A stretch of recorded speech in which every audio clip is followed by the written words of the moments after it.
Welcome back to the channel, it's 9, and today we are going to be discussing a small Kingdom Hearts 4 update, talking about the PS Plus game trials as we've got an update on that as well, and we've also got an update on the PS3 emulation by the PS Game Preservation team. Now before we get into that, if you have not subscribed already, please hit that subscribe button, hit that notification bell to get notified about all my upcoming videos, and hit the like button, it helps the channel a ton. Let's kick it off with this Kingdom Hearts 4 update. So following a Famitsu interview with Tetsuya Nomura, we have been given some new information on KH4. The next time we see the game will be in Unreal Engine 5. What a surprise that is. We know that they were going to switch over to that engine, and the footage that we saw is Unreal Engine 4, and that's probably the only footage we're ever going to see of Unreal Engine 4 again, if not outside of like a documentary or something like that. There's also an update on one of the characters, the Nameless Star. It was originally a character for Verum Rex, and unconfirmed if this character will make it into KH4.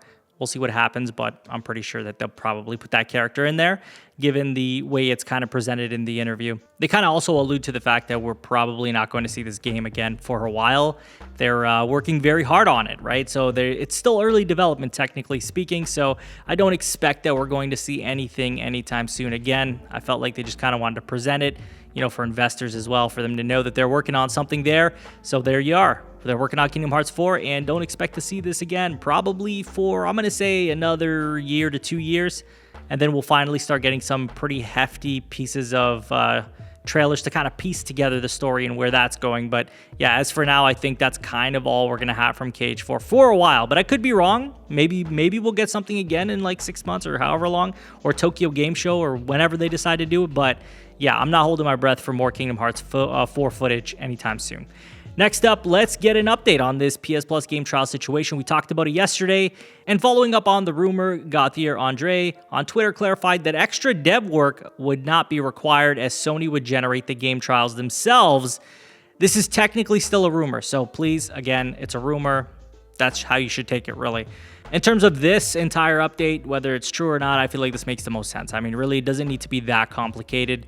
It could just be a clock that starts as soon as you boot the game up. You force the player to download the entire game, and that way, if they decide to buy it, well, hey, it's a lot easier. You don't got to download the whole thing again, or download the next portion of it. You can just download the entire thing in one go, and then you could play the game if you decide that you want to buy it after the 2 hours. But I think it's not that complicated to make it just be like a 2-hour trial type of situation. Again, clock starts from the moment that you start the game, and then obviously in-game clock of 2 hours. It like really isn't any easier than that to describe it. I do believe most devs will want this if their experience isn't 1 to 2 hours long, so especially if it's like a AAA game, right? Or if it's like a game that's 10 plus hours or whatever it is, I think they could definitely benefit from this, as some people might play a game like, yo, this is amazing. I've spent 2 hours playing this game. I want to play more, right? So it'll make them want to buy that game, especially if you can hook them with that first gameplay loop. I feel like that's it. That's going to really bring in more customers, if anything. So it makes sense. This entire rumor, this one, makes more sense than them saying, hey, we're forcing you all to create a trial of all your games, when Sony can just easily do it the way I just said. It makes the most sense that way. Next up, we're going to be talking about PS3 emulation once again. This is a big deal, right? A lot of people have been asking for this, and we have more information on this coming straight from one of the team members, Garrett Friedley, who followed up on Twitter to speak in response to all the excitement regarding yesterday's news. In quotes, TBD on whether I'll have much of a role to play personally in any emulation work, although I'll share what I can if it comes up. It's only my second day. I think this does not take emulation off the table. It's undeniable that Sony would want to do emulation on the PS5. I also think this team's sole purpose is to bring forward as many games from the past as they can to create a PlayStation museum of sorts. So think about it like this. If they can kind of catch up on their backlog, right? Bring all those games forward, it makes it a lot easier for them to keep bringing these games forward into the PS6, 7, and so on and so forth. This is one thing that they want to do. They want to create that PlayStation museum type of experience with their latest hardware. So you never feel like, hey, I got to have all my consoles connected to be able to experience everything, or have a PS3 that's backwards compatible to PS1 and 2, and then also have a PS5 to be able to play PS4 and 5 games. This way, they would just have one console that can play everything. Granted, there are some stipulations here with it being on a subscription service, and then also depending on what games are available. It's not as simple as just popping in a game and being able to play it, and I don't think it's ever going to be, right? There's a lot of licensing issues, a lot of stuff that is in the past that studios may not even exist anymore. So it's hard to bring every single game forward. It's going to be one of those cases where they're hoping to bring the most popular and the classic games forward. And I think at the very least, that's a good sign, and that's something we want.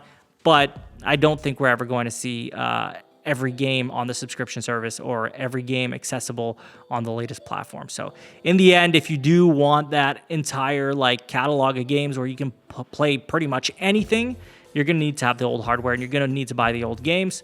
That, or you can do emulation on the PC, which is another way to go. Obviously not recommended because it's not official and you're not supporting the devs, but it is another way to go. In terms of what Sony seems to be doing with the PS5, I think it's a positive thing.